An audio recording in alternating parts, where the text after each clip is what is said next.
and welcome back to my channel. My name's Lily and today I'm going to be sharing with you the things that I've been loving all throughout the month of June. Okay, first things first, let's go with what I have on my lap.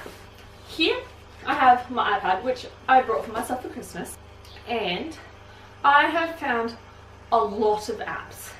But one of the apps that I found that I absolutely love through June was One Crossword. It's a crossword app. One Clue crossword, sorry. It's a crossword app.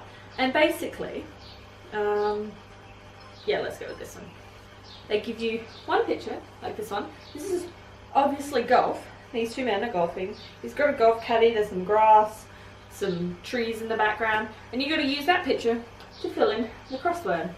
I've gotten my mum onto it, helping me when I've seen her, and Michael, and so far we have, all of these letters is one big crossword, and we've filled out this one, this one, this one, this one, and we started on this one. Since we're on electronics, next thing I have been loving is watching Adventure Time. I have always loved Adventure Time. I'm a big fan of Adventure Time. I'm not really sure why. Maybe it's just because it's a really weird show and I like really weird stuff.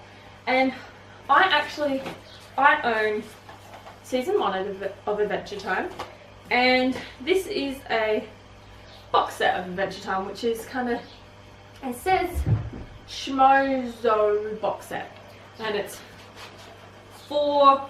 there's four lots in here with each 2 discs. So yeah, I've just been loving Adventure Time throughout the month of June, and they're only like 10-15 minute episodes, so you just fly through them all, really. Okay. Next thing, what I have been doing while I've been watching Adventure Time is painting. If you watch our vlog channel, which is Michael and Lily, or Lily and Michael, I'm not sure, I'll link it down below. I have been painting some little statue molds, mostly birds.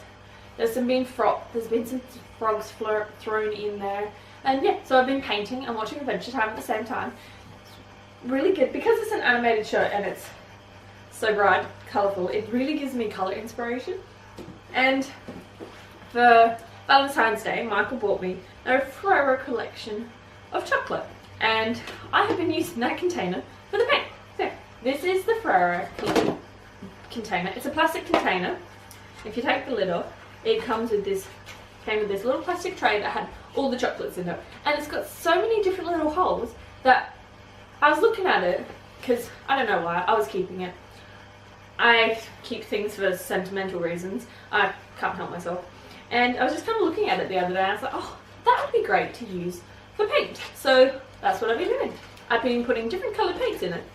And if I didn't use all of the paint up and I had to go off and do some other things, I could just put the lid on and they wouldn't dry out as quickly. Next, some fashiony bits. First thing we have is beanies. It is currently winter here in Australia, and it's cold, and I don't have as much hair anymore, which you may have noticed. Yes, that's another thing I've been loving, having short hair. I had over half of my hair cut off, and it's just so nice to have so little hair. But because I have less hair now, it doesn't cover my ears as much and all my neck, and you get cold, so I've been wearing beanies. And my grandma, she's very good at knitting and crocheting, and she was just making all these beanies to donate to charity and stuff.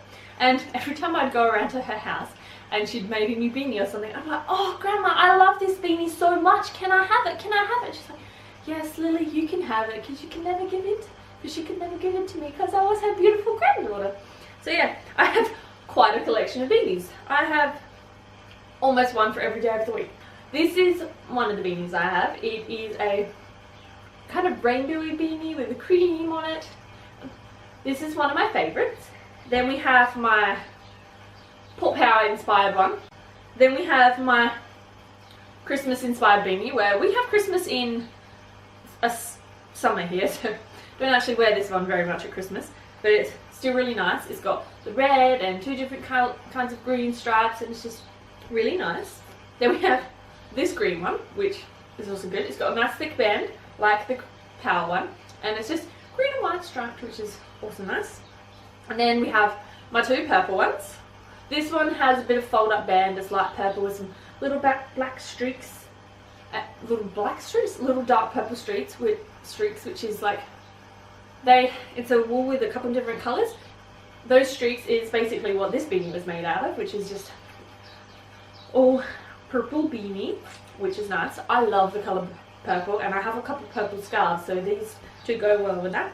And then last but not least is this one, which is just a beanie that's got all different coloured stripes. It's a neutral kind of beanie. It's got blues, it's got browns, it's got creams, it's got reds. It's lovely, and I should probably try one on, shouldn't I? Here's the beanie. But yeah, that's my collection of beanies that I absolutely love that were homemade, so they're even better. Next on my fashiony bits is the pants that I'm currently wearing. These are, I guess I should say, these are some black jeans that are kind of high-waisted, and they've got a little rose gold button. I don't know how well you can see, but they kind of stop about 2 inches above my ankle. And what I've been loving doing is pairing them with my beautiful watermelon socks that I got for my birthday. These are ankle socks, so they stop just over my ankle, which leaves about 1 inch of skin there that's showing. And I don't know why, I just really like the look of the watermelon sock, then a bit of skin, and then my black jeans. I don't know why, I just like it. So that's 2 favourites in one. Last fashion favourite is these pajama pants. Because it's winter, it's cold, some days you don't really want to do the whole getting dressed thing, so you kind of just chill around in your pajamas. These pants I bought as like a bit of a treat for myself for when I got my license, which is another favourite. I finally took the plunge, did some lessons, and got my P's, so now I can drive my car around all by myself. It's very exciting. So I bought these pants, these pajama pants, with during one of my first outings by myself. And I just really like these pants. I like that they're purple, they've got some red on them, they're nice and soft on the inside, they're really warm, and best of all, they have pockets.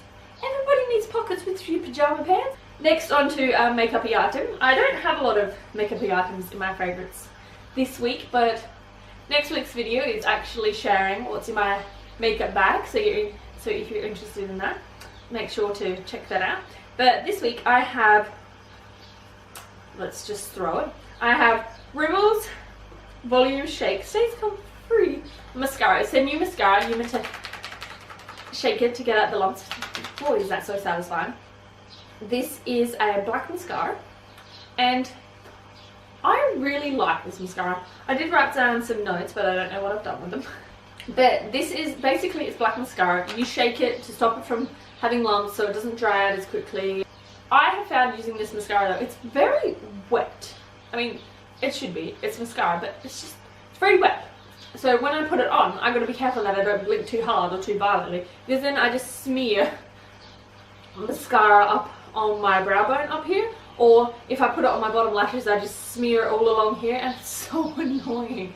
I don't put it on my bottom lashes, I tend to just put it on my top lashes, and as long as I don't blink too violently, I don't smear it anywhere. But another thing I love about this mascara is it just kind of grabs hold of all of your lashes, from like the base at your eye to the very ends of your eyelashes. And whenever I wear this mascara, my eyelashes look so much longer than I first realised.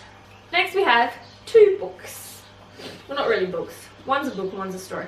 The first one is Charlene Harris, Maggie Shane and Barbara Hanley. They all came together, wrote a story each, and put it in this book called Night's Edge. So there's 3 stories here.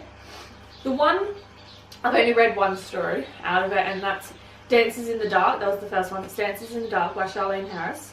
And it's a True Blood story. So if you've ever read her book series, True Blood, or seen the Tee-Vee series, it's kind of, it's along the same theme or style or storyline, but it's with a complete different characters. And it's Dancer, this is the blurb, Dancer, Layla Rue can handle just about anything, including Sean, a 300-year-old vampire. Nevertheless, when she acquires a stalker, Layla is surprised to find that Sean is the only one she can trust. And I just got so caught up in the story, it just kind of gripped me in. It's about Layla, or Rue as she calls herself to begin with, because she's hiding from someone in her past that had hurt her, so she decided to go by Rue instead of Layla, so no one would be able to tell. And she joins this, she gets a job at this dance club where it's a human that dances with a vampire, and then at the end of the dance the vampire feeds on the human, because apparently that's what people want to see. I wouldn't know. So yeah, she dances with vampire and blah blah blah. She acquires a stalker and she ends up, actually I'm not going to say that because there's a big spoiler, but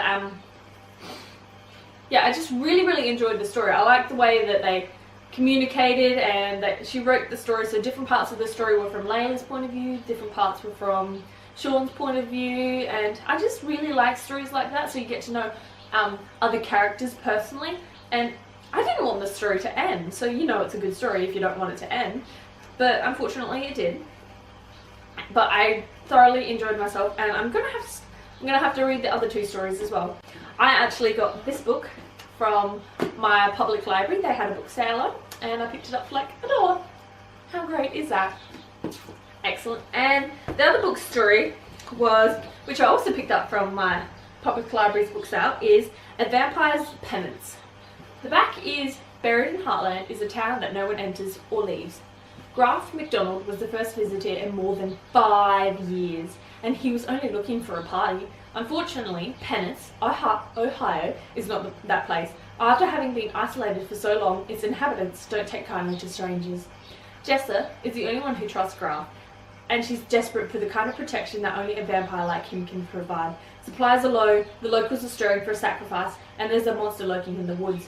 New men are hard to come by in the lonesome town, and this handsome stranger might be Jessa's only hope for salvation, but even if she has to die first. Now, basically, it's like the other story. There's parts of the story are from Graf, the vampire's point of view, and the other parts are from Jessa's, the human's point of view. And it's basically one of the townspeople summoned this monster, and it has trapped everyone in this town for 5 years now. And I also really enjoyed this story, because to begin with, he couldn't tell her that he was a vampire. He got there at night time, obviously, and he had to convince her to let him stay the night because he was allergic to the sun, you know, as vampires are. And so she would let him stay in her house for the night. So she let him, she let him sleep. Jessa let the vampire, Graf, sleep in her basement and basically latched the door and then pushed a cupboard against the basement door so we couldn't get out, which it amused him because he's a vampire and of course he could just break down the door if he wanted to. And yeah, in the end they end up becoming friends, if you know what I mean. And there was also almost a burning at the stake, which is exciting, and a very dodgy trial, and in the end it all works out happily ever after, as a lot of stories do. But people do die along the way, unfortunately. That was supposed to be a wink. I can't wink very well. My winking usually involves screwing up half my face, or I actually blink instead, so that's the best I got. So, I don't know if the camera is in the same spot as it just was in that last clip, because unfortunately my memory card filled up. Oh, hello Marv. So I had to take the camera off the tripod, change the memory card, and then put it back on, and it's probably not in the right spot, so if not, I apologise. But I have one last thing to share with you, other than Marv. He's my favourite every month. But one last food item and to share with you, which is Arnott's Tee-Vee snacks. I love these things. These are great. I've eaten like 2 packets this month, which is probably not a good achievement. These are the malt sticks ones. You can also get them in like little squares, which I'm not a big fan of, but they're basically a biscuit stick that is then covered in chocolate, and it's delicious. It looks like this. They don't look that appealing. They look like tiny little fingers. I probably shouldn't have said that because some people are not going to be interested. I have just been loving these throughout the month of June. And so you snap it open, it's biscuit and then a little line of chocolate and delicious. Thank you very much for watching. I hope you enjoyed. What are the things you've been loving from the month of June? Have a wonderful July, and until next time, bye!